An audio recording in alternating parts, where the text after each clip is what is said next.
My own daughter tried to sell my house behind my back to pay for her $100,000 wedding. That was the day I realized I had lost a daughter but found my dignity. My phone did not stop ringing.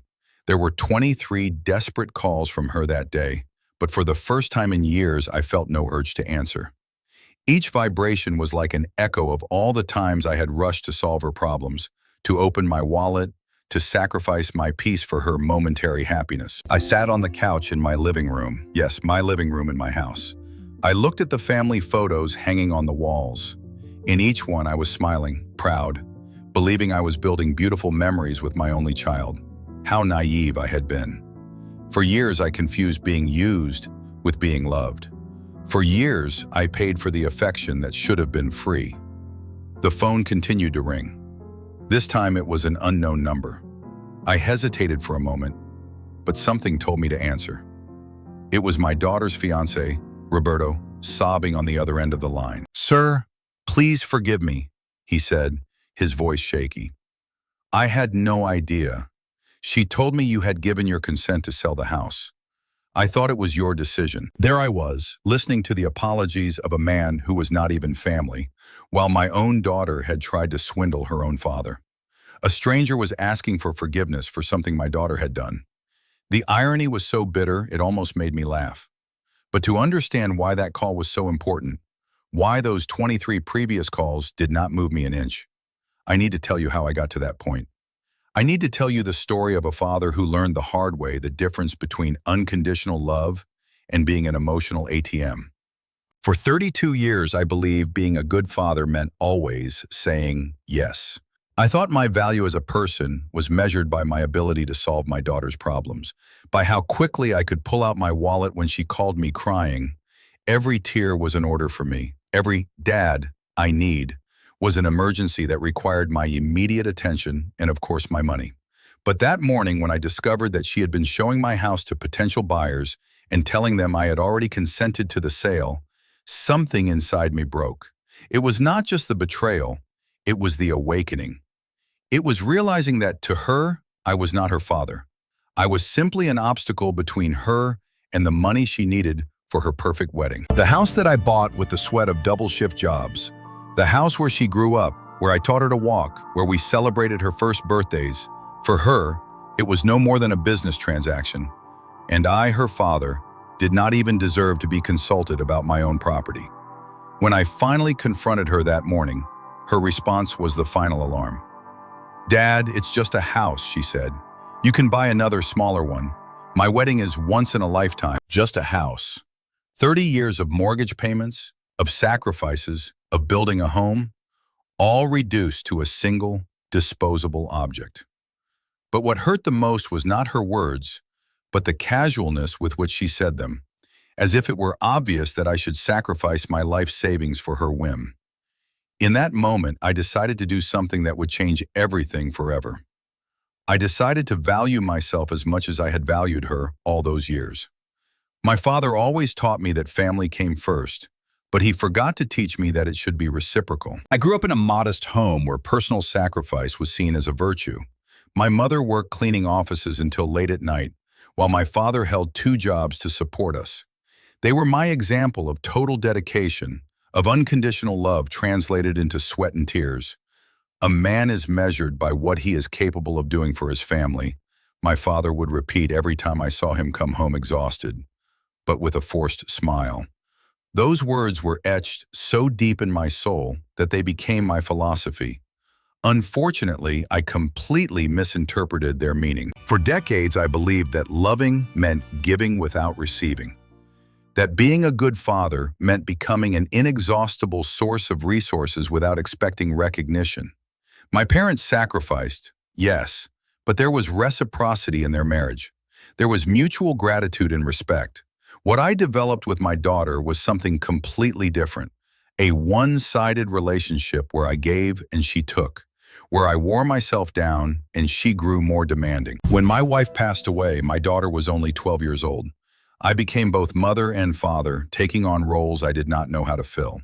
Every decision I made was to not fail her, to compensate for the absence of her mother, to be enough for 2. Perhaps that is where my error began.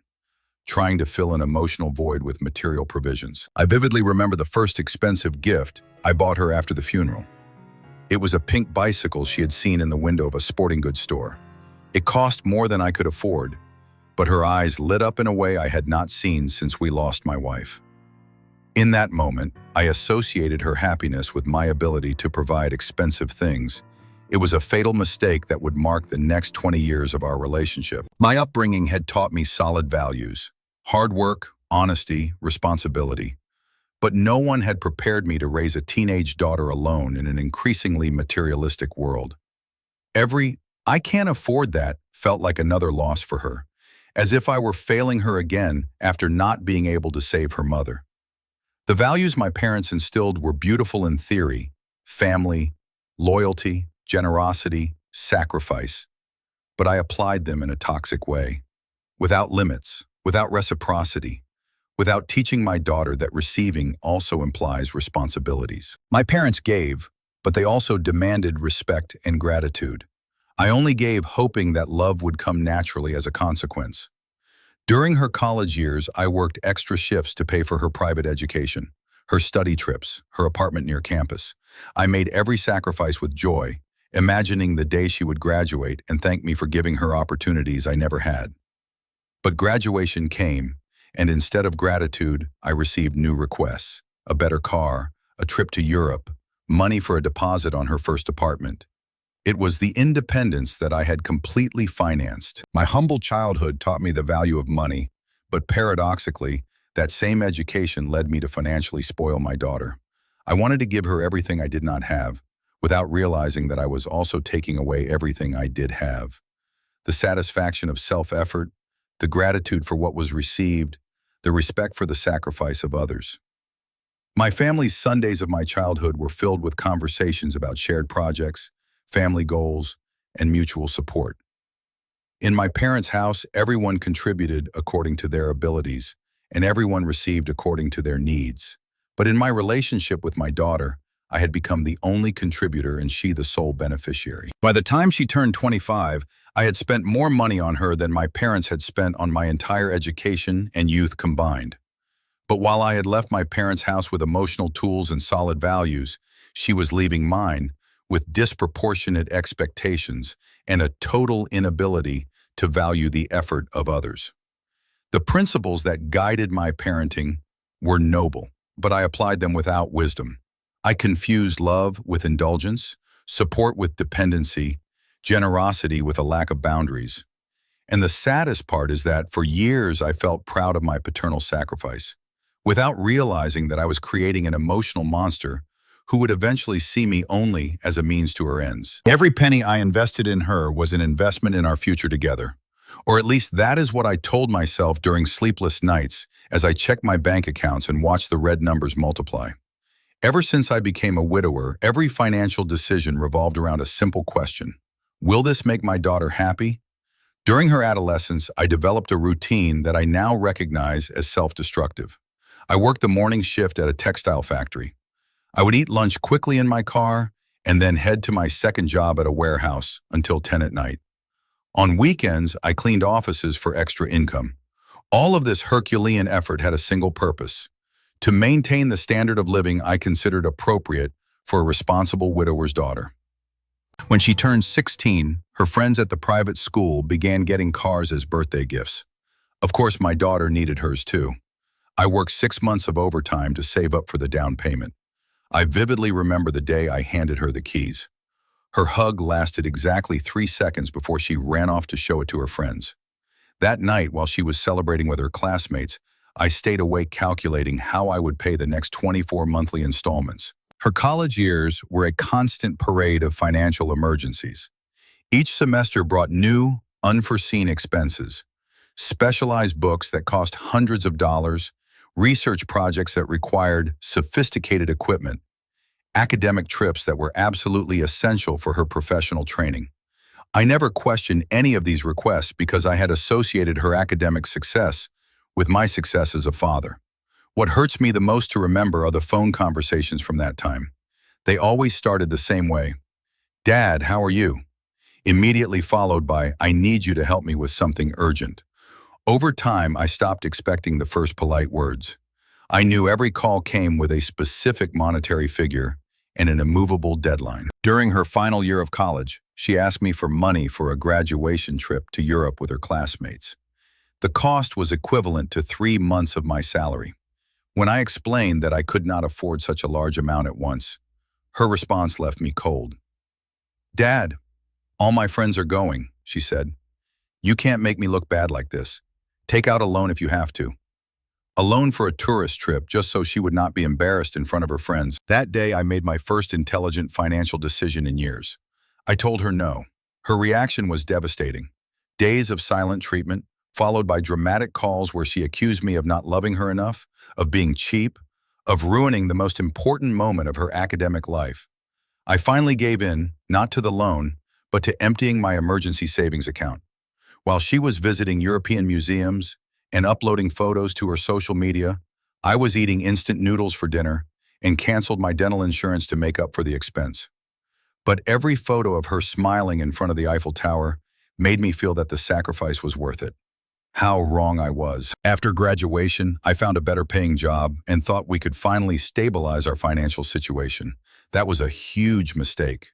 Her university degree did not come with financial independence, but with even higher expectations. Now she needed an apartment appropriate for a professional, suitable clothes for the work environment, a car that projected a sense of business seriousness. Each stage of her adult life required a new investment on my part. When she started working, instead of contributing to household expenses, she used her salary for personal items while I continued to cover all her basic needs. Her reasoning was simple. "Dad, I'm just starting my career. I need to get established first." Getting established apparently meant living like a princess, while her father wore himself out maintaining a lifestyle he himself could not afford. The few attempts I made to set financial limits were met with devastating emotional blackmail. "After everything we've been through together, now you're going to deny me your support? Mom would never have let me go through this." Using my deceased wife's memory as an emotional weapon should have been my definitive red line, but even that manipulation I allowed. For 22 years, I built a dynamic where my value as a father was measured exclusively by my ability to provide. I never taught her the value of money because I myself had lost the perspective of what it meant to earn it through effort, when the only thing that mattered was giving it to her without restrictions. Now I understand that every financial yes I gave her was a no to my own well-being, to my future, to my dignity. But back then, I interpreted her economic dependence as a daughter's love, her demands as trust in me, her lack of gratitude as something normal between modern parents and children. The signs were all there, but I chose to interpret them as love. For years, I mentally collected moments that I now recognize as clear signs of disrespect. But at the time, I rationalized them as normal behaviors of an independent young woman.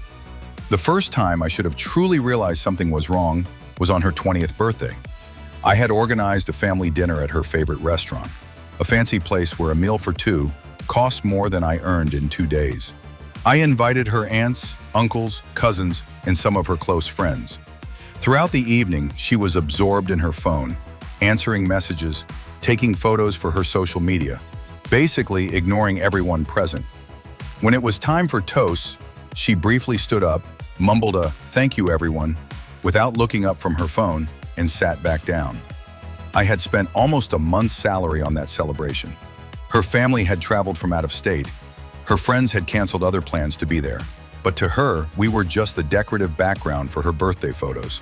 When the bill came, I automatically took it without even looking at the total. She did not make the slightest gesture of gratitude. It was expected, normal, my obligation.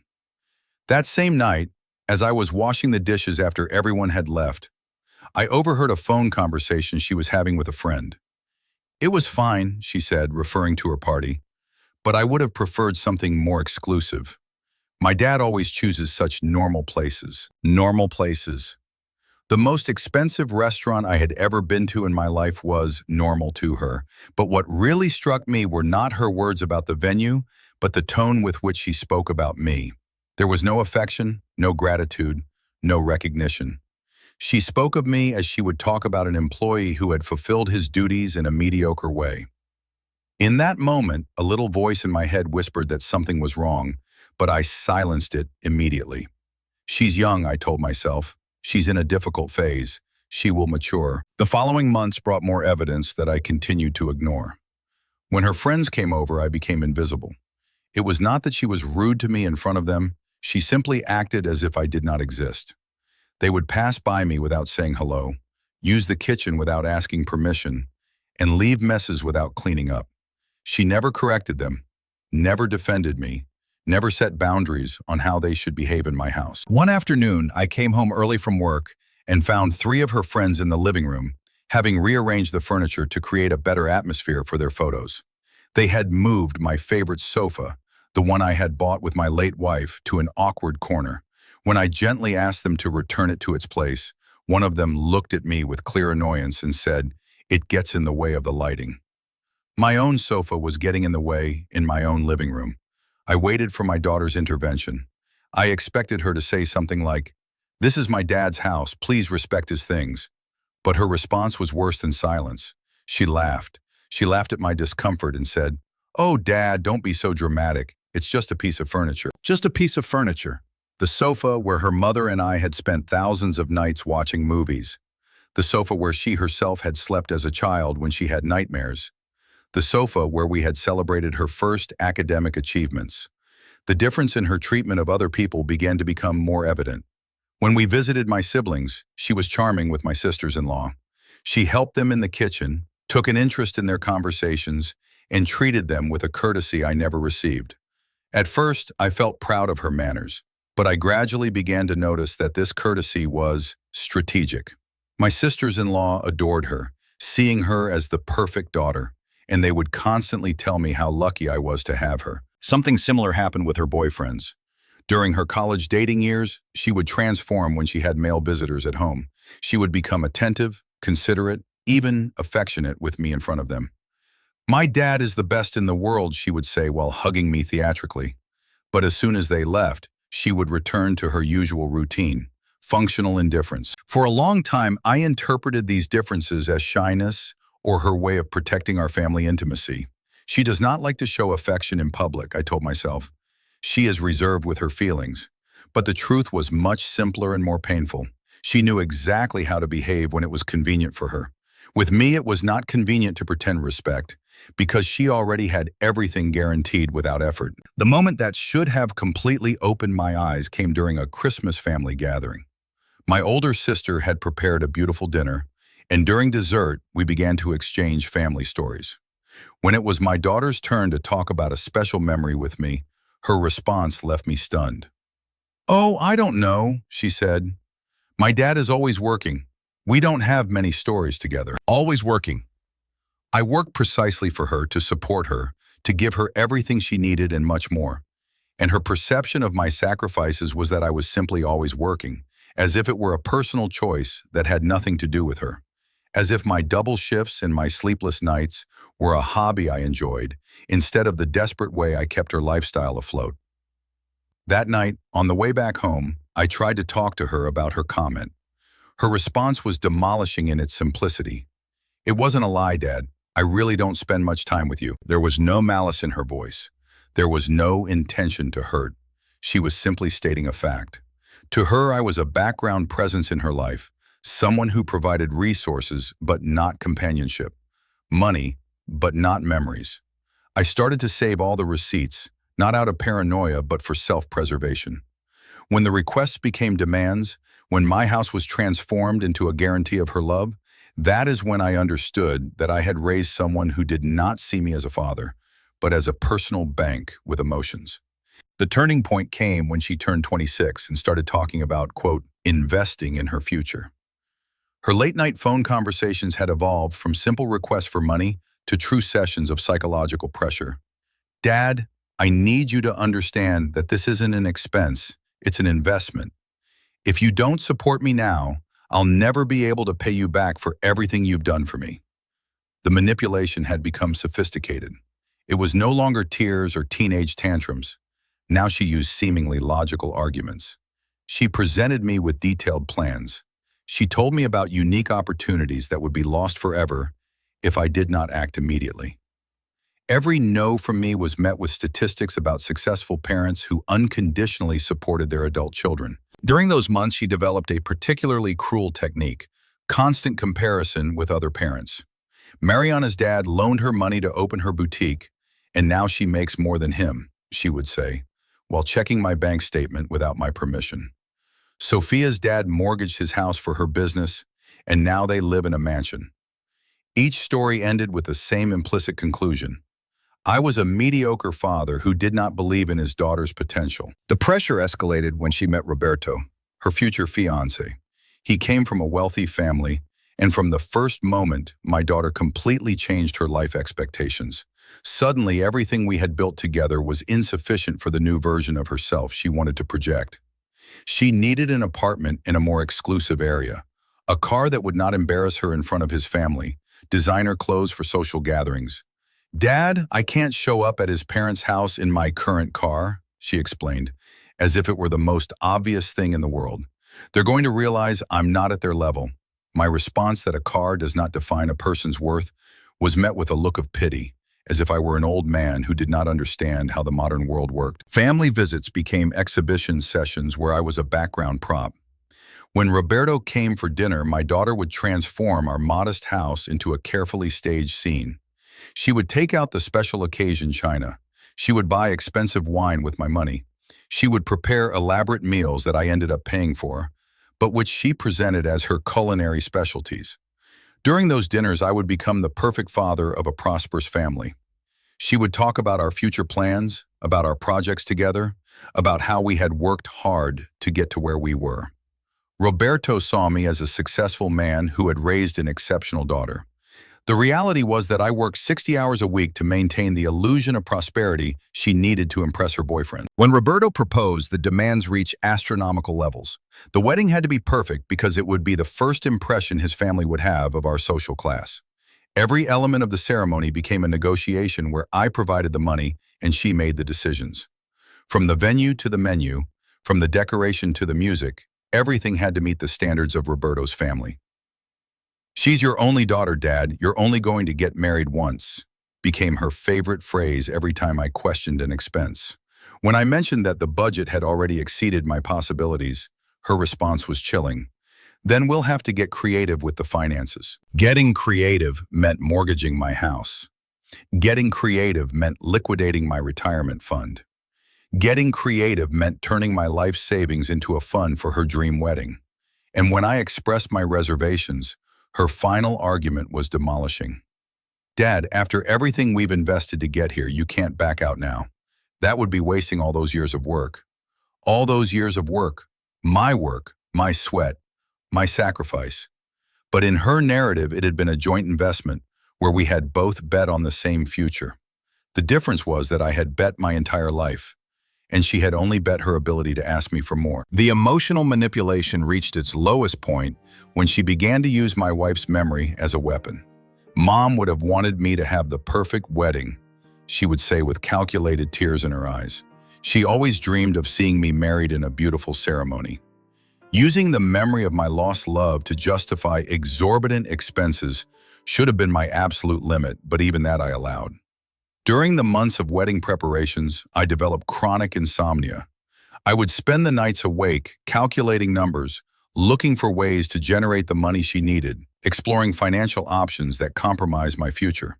While I lost weight and health from the stress, she blossomed, planning her perfect day with my money. The moment I realized I had completely lost control of the situation was when she brought an appraiser to evaluate my house without consulting me. "I just wanted to know how much we could get if we decided to sell," she explained, as if it were the most natural thing in the world. My house, my home, my only asset had been reduced to a number on paper to finance her matrimonial fantasy.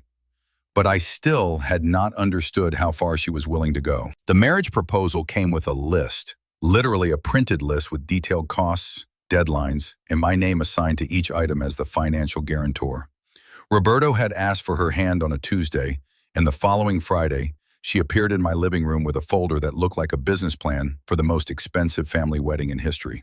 "Dad, sit down. We need to talk about my future," she announced with a seriousness I had not seen since she was a little girl, talking about her school projects. But this time, the project was my economic ruin, disguised as a family celebration. The first number I saw took my breath away. $100,000. $100,000 for an 8-hour party. Her presentation was impeccable. She had researched prices, compared options, even prepared graphs showing the return on investment of an elegant wedding versus a modest ceremony. According to her analysis, a costly wedding was an investment in social networking that would open professional doors for her and establish the foundations of her new married life in the correct social stratum. Look, Dad, Roberto's family is used to a certain level. If we do something small, they're going to think we don't value this union enough. She explained as she flipped through pages filled with photos of event halls that cost more per night than my annual salary. Besides, think of it as the final graduation of the whole educational process you've invested in for years. The logic was perverse but seductive.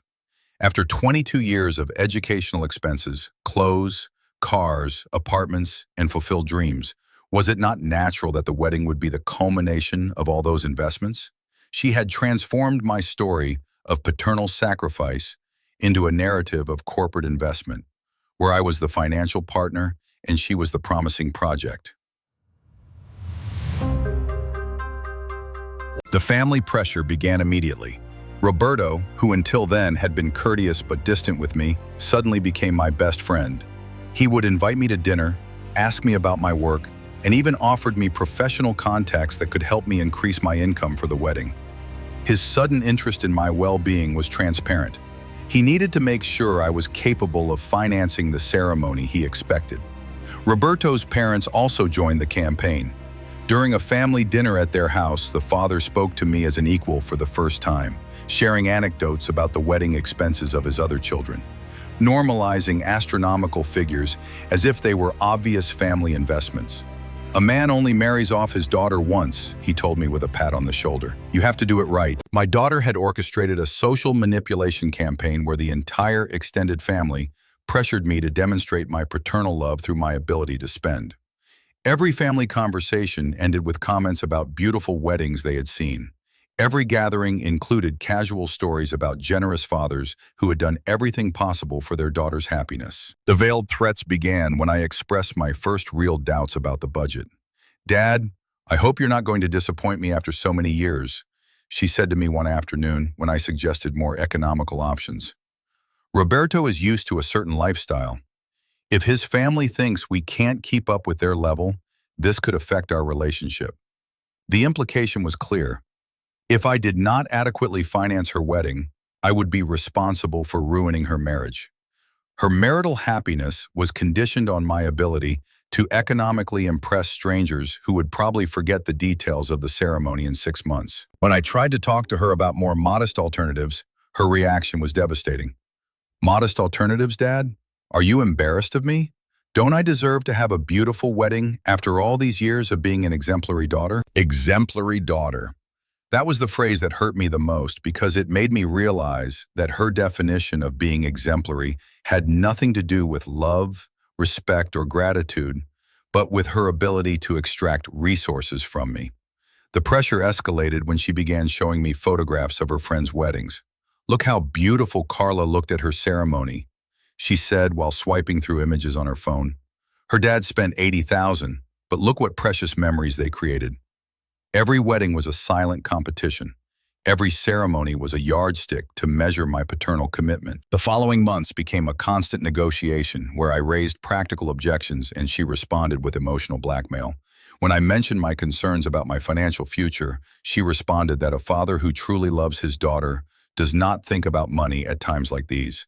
When I talked about the possibility of a more intimate ceremony, she accused me of wanting to ruin the most important moment of her life. Roberto started visiting us more frequently, but now his visits had a specific purpose: to supervise the progress of the financing.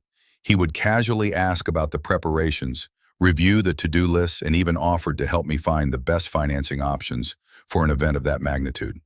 His help consisted of connecting me with lenders who could use my house as collateral. The culmination of this escalation came when my daughter presented me with the final contracts to sign. Event halls, catering, decoration, photography, music, dresses, flowers, transportation.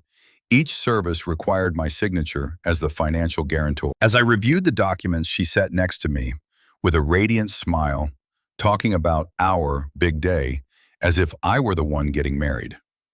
"Dad, you are going to be so proud when you see everything ready," she told me, while I mentally calculated how many years of work it would take me to pay for all of this. "Everyone is going to know what kind of father you are when they see this celebration."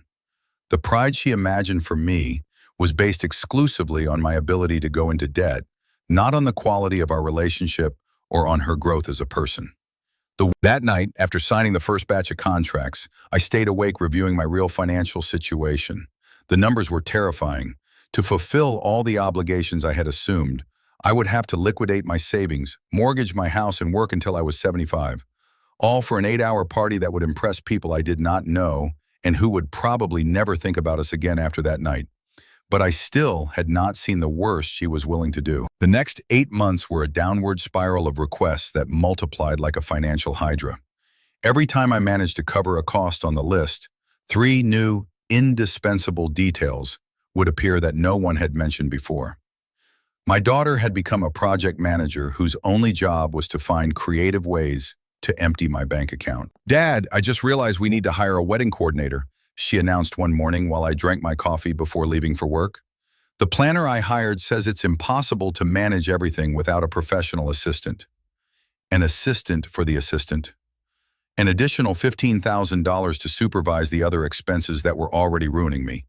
Every conversation began with, "I just realized," or "It turns out that it's mandatory," or "All elegant weddings include this."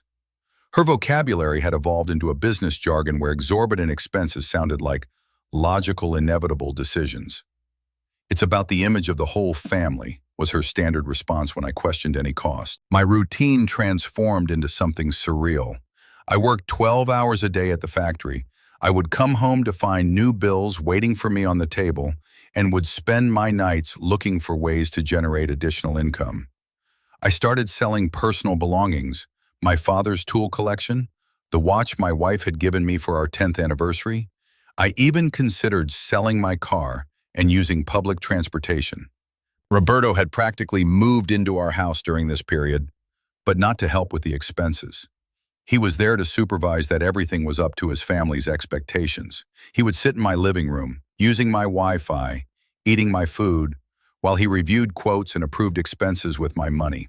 When I suggested he could also contribute financially, his response was diplomatic but firm. "In my family, it is tradition for the father of the bride to cover the ceremonial expenses." A tradition they had invented specifically for this occasion. My health began to visibly deteriorate. The constant stress had taken away my appetite. I developed stomach ulcers and my blood pressure shot up to dangerous levels.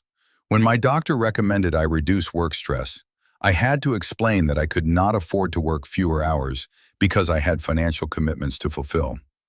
His expression of concern made me reflect on the absurdity of my situation.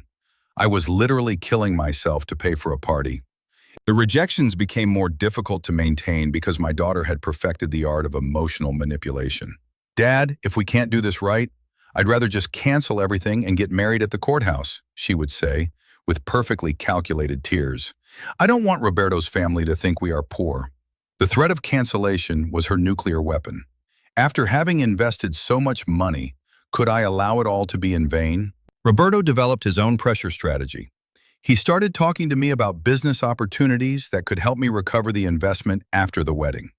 Vague plans about real estate investments, commercial partnerships, projects that sounded promising, but which required initial capital that I did not have.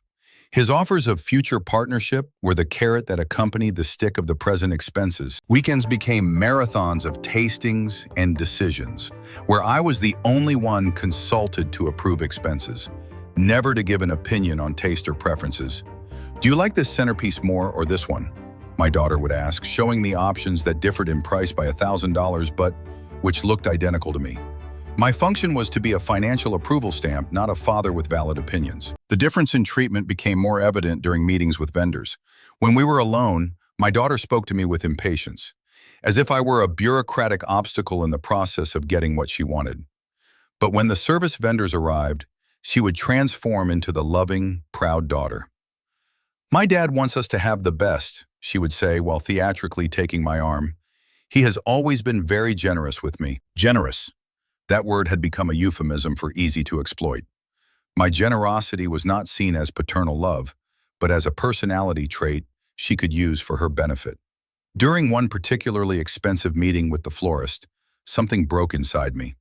We were discussing arrangements that cost more than my monthly salary when my daughter commented casually, "My dad doesn't care about the price when it comes to my happiness." The casualness with which she disposed of my money, the certainty with which she spoke for me, the way she reduced years of my work to her momentary whim, filled me with a rage I had not felt before. "Excuse me," I said, interrupting the conversation. "I need to review my numbers before making decisions about these arrangements." My daughter looked at me in surprise. It was the first time in months I had paused her plans. "Dad, what's wrong?" she asked with a tense smile that fooled no one. We had already agreed on this. That night, we had our first real confrontation about the budget. I showed her my accounts, my debts, the mathematical reality of what she was asking for. Her response was chilling.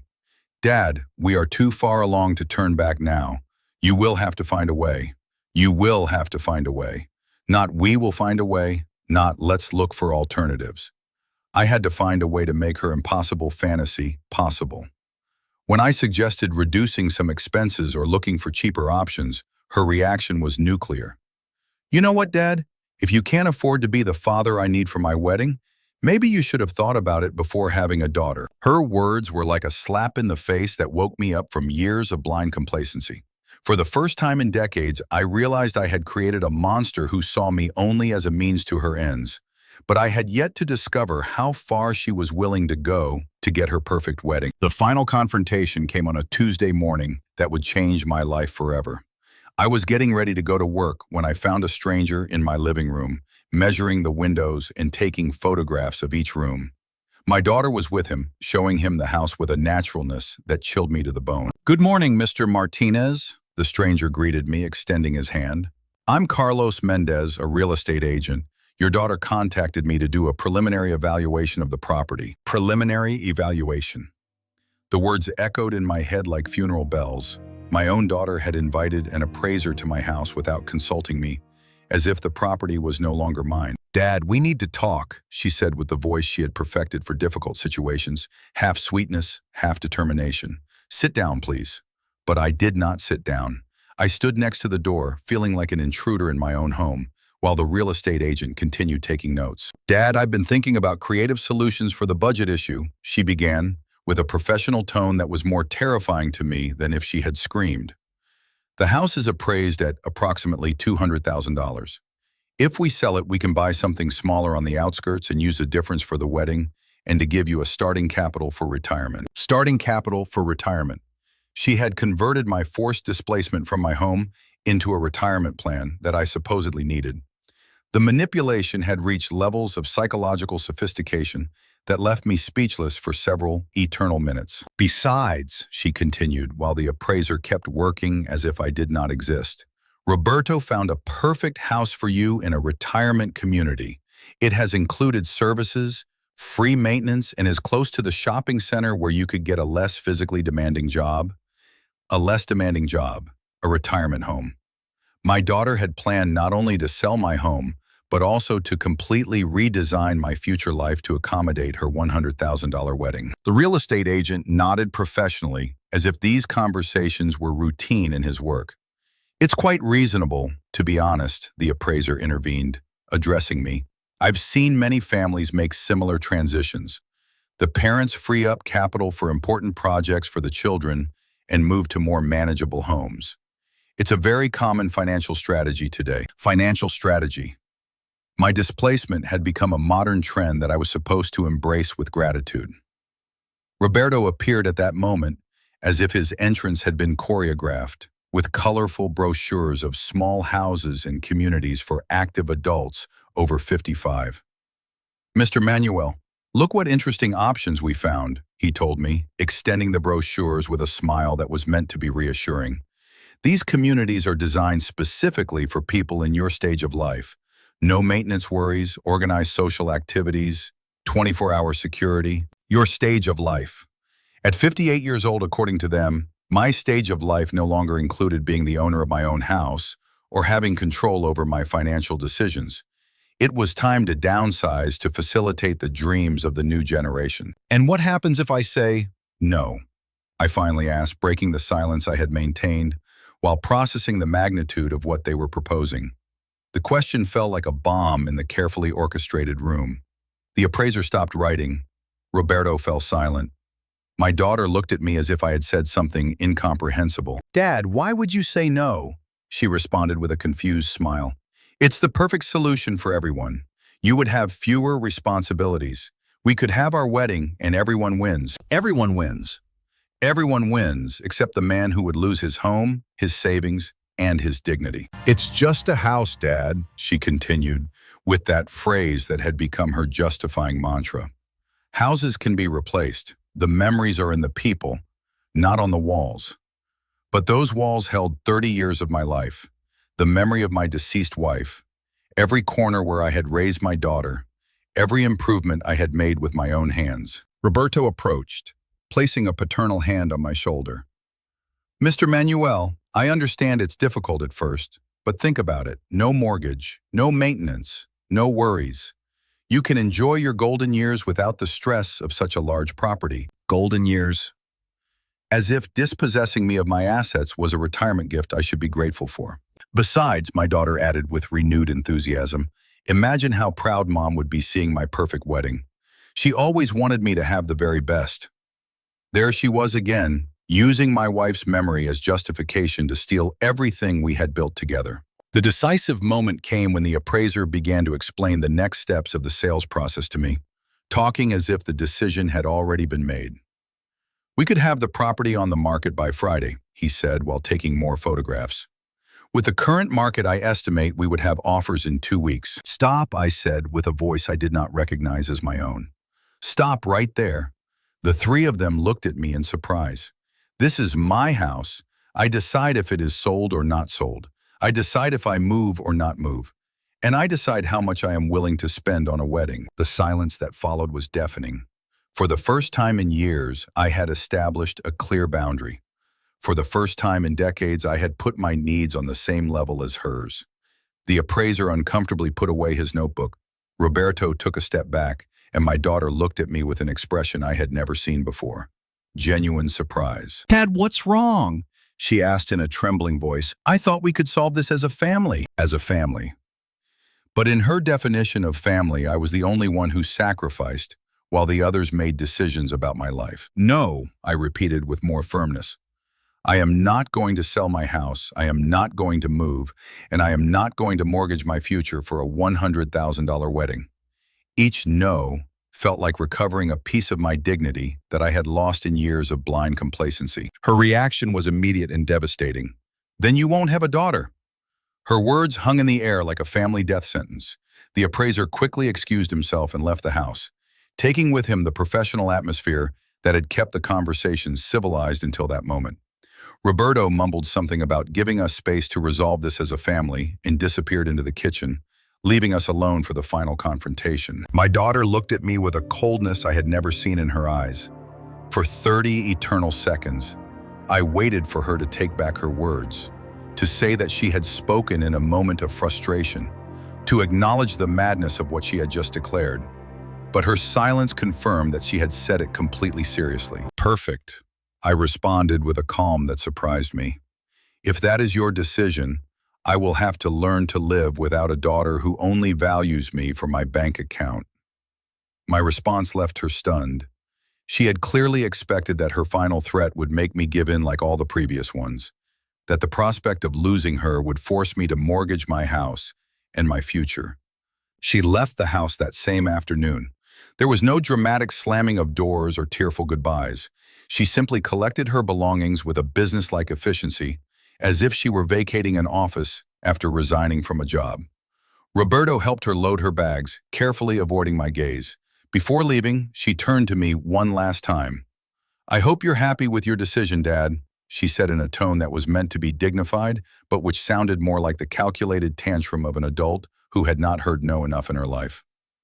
"When you regret it, It might already be too late to fix this. When you regret it, not if you regret it, but when. Her confidence that I would eventually give in was absolute. For 26 years, I had reinforced that expectation by giving in to every one of her demands, teaching her that all my rejections were temporary, that all my objections were negotiable. The door closed behind them with a final sound. I stood in my living room, surrounded by the deepest silence I had experienced in decades. It was strange. For years, I had complained that I never had time for myself, and suddenly, I had all the time in the world. But it did not feel like freedom. It felt like abandonment. The first few hours were the hardest. Every noise in the house made me turn around, expecting to see her return with an apology, or at least with a more reasonable explanation. Every time my phone vibrated, my heart would race thinking it was her calling to make up. But the calls were from wedding vendors asking about pending payments, from relatives who had heard rumors about problems between us, from friends who wanted to confirm if the ceremony was still on. Roberto called me the next day, not to apologize or to mediate, but to clarify the status of the signed contracts. His tone was completely professional, as if he had never dined at my table or faked interest in my work anecdotes. Mr. Manuel, I understand there are family differences, but we need to know if the vendors should proceed with the preparations or if we should consider cancellations. Cancel everything, I replied without hesitation. I am not going to pay for a wedding to which I am apparently not invited. His silence on the other end of the line confirmed that they had expected a different response. They had bet that my paternal love would eventually overcome my financial common sense. The following days brought a cascade of cancellations that cost me a fortune in contractual penalties. Each call to a vendor was a small humiliation where I had to explain that irreconcilable family differences had arisen. The sellers were professionally understanding, but clearly annoyed by the losses my decision was causing them. The social pressure began immediately. My sisters called me in turns, each with a slightly different version of the same message. Manuel, you have to fix this. She's your only daughter. Families forgive each other. You can't let pride ruin the most important relationship in your life. Every conversation ended with them taking her side, explaining that I was being stubborn and selfish for not selling my house. What hurt me the most was the ease with which everyone had accepted the narrative that I was the villain of this story. To them, a father who refused to sell his life savings for an expensive wedding was automatically to blame for any family breakup that followed. No one questioned the reasonableness of her demands. Everyone questioned my refusal to fulfill them. The nights became endless. Without the constant financial commitments of the wedding, without the daily calls asking for approvals for new expenses, without the frantic routine of generating money for her projects, I found myself in a silence I did not know how to fill. For the first time in years, I could have a quiet dinner, watch television without interruptions, and sleep 8 hours straight, but the tranquility felt empty. During the first few weeks, I developed an obsessive routine of checking my phone every few minutes, waiting for messages that never came. I would walk through the house, touching objects she had used, remembering conversations we had had in each room, asking myself if I had made the right decision or if I had destroyed the only family I had left.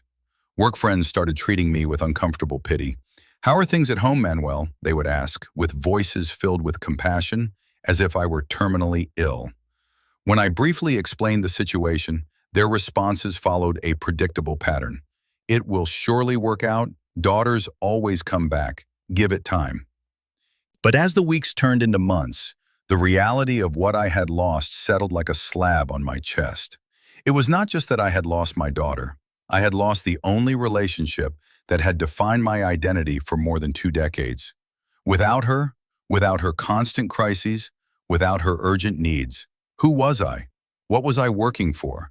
What was my purpose? However, something strange began to happen in parallel with this pain. For the first time in years, my bank account began to grow. For the first time in decades, I could consider buying something for myself without feeling guilty. For the first time since I became a widower, I could make decisions based on my own needs instead of on the demands of another person. But I still did not know that the most revealing part was yet to come. 3 months after our breakup, Roberto appeared at my door at 11 o'clock at night. His appearance was devastating. Swollen eyes, wrinkled clothes, and an expression of shock I had never seen on him. During the months of wedding preparation, he had always been impeccable, controlled, and calculatingly charming. The man in front of me seemed to have aged a decade in one night. "Mr. Manuel, I need to talk to you," he said with a broken voice that made me shiver. "Please let me in. It's about your daughter. It's important." His tone was so urgent and desperate that despite everything that had happened, I could not deny him entry. What I was about to hear would completely change my perspective on the last 3 years. He sat on my couch, the same one where my daughter had presented her wedding plans, and began to tremble visibly. "I don't know how to tell you this," he murmured, covering his face with his hands.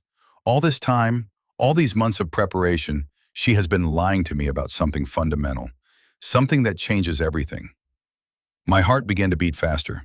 During the months of silence, I had imagined dozens of scenarios about what might be happening in their lives, but I had never prepared myself to see Roberto in this state of emotional collapse. "Your daughter is married," he blurted out finally. "She has been married for 2 years. To another man, not me. She was only going to have a fake ceremony to get money from you and my family." The words came out of his mouth like emotional vomit, each syllable loaded with pain and betrayal. The world stopped. For several seconds, I could not process what I had just heard. Married for 2 years. Every conversation about the wedding, every tear for the perfect ceremony, every threat of cancellation. It had all been an elaborate scam designed to extract money from two naive families. "She got married at the courthouse to a guy named Alejandro Ruiz," Roberto continued, tears running down his cheeks. "I found out by chance when I was helping her organize her documents for our supposed marriage. I found the certificate hidden in her apartment. When I confronted her, she did not even have the decency to deny it. The revelation hit me like a hammer. For 2 years, while I worked double shifts to maintain her lifestyle, while I went into debt for her whims, while I sacrificed my health and my future for her happiness, she had been living a completely separate life with another man. Roberto and I had simply been sources of financing for a woman who had turned manipulation into an art form." "But that's not the worst part," he continued with a bitter laugh that sounded more like a sob. "Alejandro also has money. She has been getting money from him with the same stories she told us. She tells him she needs help to care for her sick father, that she has family medical emergencies, that she is saving to buy a house where they can live together when they get married officially." My daughter had created 3 parallel versions of her life. With me, she was the devoted daughter who needed paternal support to start her marriage. With Roberto, she was the passionate fiancée who dreamed of a perfect wedding. With her real husband, she was the committed woman who was struggling to stabilize her family situation before formalizing her relationship publicly. "Mr. Manuel," Roberto said, his voice dropping, "she played all of us. For months I thought you were selfish for not wanting to sell your house. I thought you didn't understand how important this wedding was for your own daughter. But now I understand that you were the only one smart enough to set boundaries." The irony was as bitter as gall. For months, I had tortured myself thinking I had been a bad father, that I had put my financial needs before my daughter's happiness. It turned out that I had been the only one wise enough to detect that something was not right in that whole story. "How did you discover it?" I asked him when I could finally articulate coherent words. My curiosity was not just morbid. I needed to understand the magnitude of the betrayal I'd been living without knowing it. "Her phone," he answered, wiping his tears with the sleeve of his shirt. "Last night it rang while she was in the shower. The screen showed my love, and I thought it was a message for me. When I opened it to respond, I saw a whole conversation with Alejandro, planning a romantic trip to celebrate their second wedding anniversary. Exact date, 2 years and 3 months ago. The planning of all of this was chilling. During the time she had been pressuring me for wedding expenses, she had been celebrating wedding anniversaries with another man. Every tear shed in my living room for the wedding of her dreams had been an Academy Award-worthy performance to keep the money flowing." "There's more," Roberto continued with a bitter laugh. "I found receipts. She has been using the money you gave her for emergencies and the money I gave her for wedding expenses to pay for vacations with her husband. That trip to Europe she took last year, the one you financed by emptying your savings, that was her honeymoon with Alejandro. My honeymoon? The money I had saved for years working overtime, the emergency fund that had cost me my dental insurance to protect, had financed my daughter's honeymoon with a man whose existence I was completely unaware of. I confronted her this morning, Roberto continued, wiping his face with a tissue I had offered him. Her reaction was chilling. She did not show a hint of remorse. She told me that both you and I were foolish enough to deserve to be scammed, that if we were so easy to manipulate, she had the right to take advantage of our emotional stupidity. Emotional stupidity. Those were the words she used to describe the paternal love and romantic love she had systematically exploited for years. Roberto and I had not been victims of circumstances. We had been marks in an elaborate scam, executed by an emotional sociopath who happened to share my blood. Mr. Manuel, Roberto told me, standing up to leave, I came to ask for your forgiveness. For months I thought you were the problem. Now I understand that you were the only one who saw the situation clearly. Your instinct about selling the house, you knew something was wrong, didn't you? The truth was that it had not been instinct. It had been pure financial and emotional exhaustion. But now, in retrospect, my refusal to mortgage my future seemed like a wise decision instead of an act of paternal selfishness. What's going to happen now? I asked him as I walked him to the door. His response was the final confirmation that the whole world of lies my daughter had built had finally collapsed. I have already canceled everything on my side, he said. My family is furious now that they know the truth. And tomorrow I am going to do something that will change everything for her. The phone began to ring at 6 in the morning the next day. 23 missed calls in 2 hours. My daughter had woken up to a world where her 3 sources of income had disappeared simultaneously, and the panic in her voice was palpable from the first message she left on my voicemail. Dad, I need you to call me urgently. There has been a terrible misunderstanding. Roberto is acting crazy and is making up stories about me. Please, Dad, call me. I know we are fighting, but I'm your daughter and I need your help. The second message arrived 20 minutes later with a more desperate tone. Dad, I know you're there. Roberto left me, and he's telling horrible lies about me to everyone. He even called my family. Dad, please, you can't believe him before your own daughter. By the 5th message, the mask had begun to fall. Dad, answer the phone. This is a real emergency. If you don't help me now, I'm going to lose everything. Don't you care what happens to me? Roberto had kept his promise. Not only had he canceled everything on his side, but he had meticulously exposed the truth to both families, to mutual friends, and apparently to anyone who had been involved in the wedding plans. My daughter's carefully constructed world of lies had collapsed in a single night. Message number 15 was different. Her voice was broken, genuinely desperate. Dad, Alejandro also left me. He says he can't trust someone who is capable of deceiving her own family for years. Dad, I am alone. I have no one else. Please, don't you abandon me too. For the first time in 3 months, I felt a pang of paternal compassion. Despite everything she had done, she was still my daughter. Hearing her so completely alone reminded me of the little girl I had comforted after nightmares for years. But before I could consider calling her back, a message arrived that reminded me exactly who I was dealing with. Dad, I know I made mistakes, she said, but you also failed as a father. If you had been more generous from the beginning, I wouldn't have had to look for other options. Part of this is your fault for being so cheap with your own daughter. Cheap. After 26 years of sacrifices, after working double shifts to maintain her lifestyle, after repeatedly emptying my savings for her whims, she still had the audacity to call me cheap. Even in her most desperate moment, she was incapable of accepting complete responsibility for her actions. I decided to answer the next call. Her voice on the other end of the line was a mixture of relief and calculated manipulation. Dad, thank God you answered. I need to see you. I have to explain everything. Things are not how Roberto is making them seem. I already know the truth, I replied with a calm that surprised me. Roberto came last night and told me about your marriage to Alejandro, about how you were scamming all of us for years. The silence that followed was telling. It was not surprise. It was not indignant denial. It was the silence of someone who had been caught red-handed and was quickly calculating her next move. Dad, can I explain that? She began finally. Alejandro and I, it was a mistake. We got married very young. And I realized I didn't really love him. I was going to divorce him after I married Roberto. All of this was temporary. Lies upon lies. Even confronted with irrefutable evidence, She continued to weave new stories to justify the unjustifiable. What about the receipts for the vacations I paid for? I said, interrupting her explanation. The trip to Europe I financed by emptying my savings. That was your honeymoon with him, wasn't it? Dad, that was complicated, she stuttered. I needed to keep up appearances while I sorted out my legal situation. I couldn't tell you the truth because I knew you wouldn't understand. I wouldn't understand. For 2 years, I had been unconsciously financing my daughter's married life with another man. And according to her, the problem was my lack of understanding, not her lack of honesty. Dad, please, I need you to come pick me up, she pleaded. I have nowhere to stay. Alejandro changed the locks on the apartment, and Roberto isn't answering my calls anymore.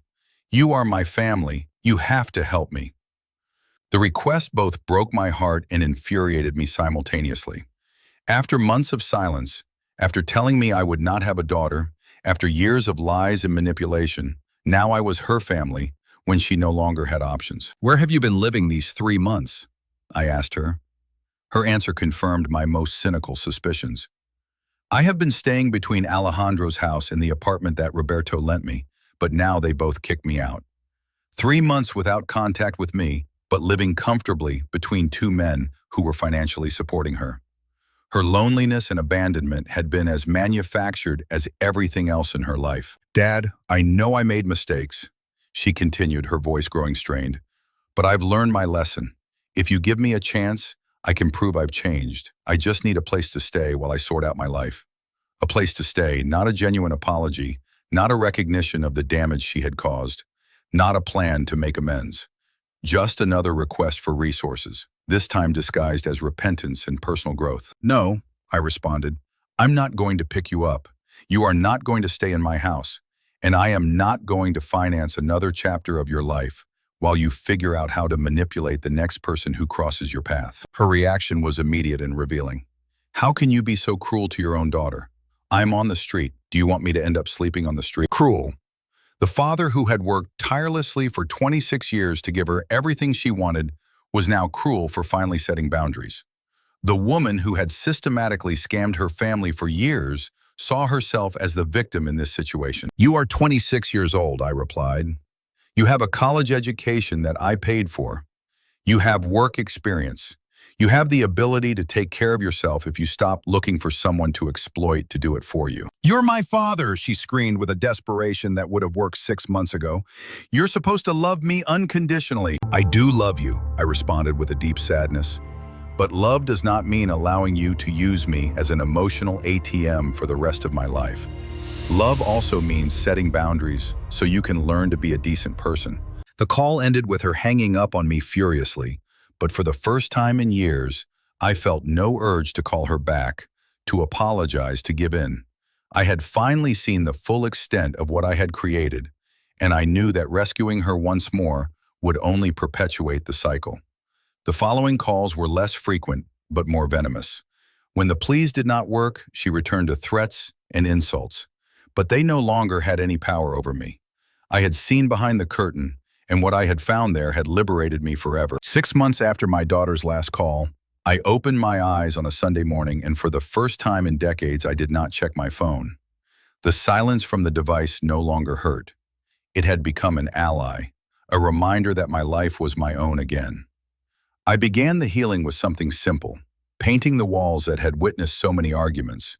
The roller went up and down like a silent mantra, covering toxic stains and memories with a light blue that reminded me of the sky of my childhood. Each brushstroke was an affirmation. This house is still my home, and I am still its owner. Then came the internal part. I signed up for a support group for codependent parents, where I learned that love without limits is a form of slow self-destruction. There I discovered the difference between helping and enabling. I cried listening to stories that were similar to mine, and I smiled when I understood that I could still change the ending of the story. With therapy came new habits. I quit the night shift at the factory and took a part-time position at the municipal library. The salary was smaller, but it gave me something immeasurable, free hours to read, walk, and sleep without anxiety. I cut down on caffeine, started eating at decent times again, and regained the pounds that stress had stolen from me.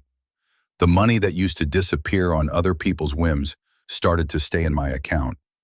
I paid off the last credit card payments and reopened my retirement fund. I bought a second-hand bicycle and rediscovered the pleasure of riding along the riverbank at dawn. During those morning rides, I understood that solitude can be a silent friend, not a punishment. New people also appeared. Marta, the cultural events manager at the library, invited me to an autobiographical writing workshop. At first, I hesitated. Telling my story out loud seemed like a painful repetition. However, as I put my memories on paper, I saw them from a different perspective. They were no longer proofs of failure, but chapters of learning. Marta and I began to have lunch together on Thursdays. Our conversations revolved around books, homemade recipes, and music. For the first time in a long time, someone was interested in who I was, not what I could provide. My relationship with my extended family also changed. My sisters took a while to understand my position, but they finally accepted that their well-intentioned advice had pushed me to maintain a harmful cycle. Now our gatherings are simple, without ostentation or comments about money. We play cards, prepare simple food, and talk about our real concerns, not about appearances. And my daughter. I received 2 brief emails after that last phone outburst. In the first, she again justified her actions. In the second, she asked for a loan to start over. I responded with firmness and respect. I am willing to talk when you want to take full responsibility for your actions and work on your own. Until then, there will be no financial support. She never wrote back, but on every anniversary and birthday, I send her a postcard with 4 words. Here I am, with love. I do not add money or reproaches. The rest is up to her. Forgiving her did not mean taking her back or forgetting what had happened. It meant letting go of the anger so it would not govern my days. Forgiveness was a private act, an internal whisper. I free you, I free myself.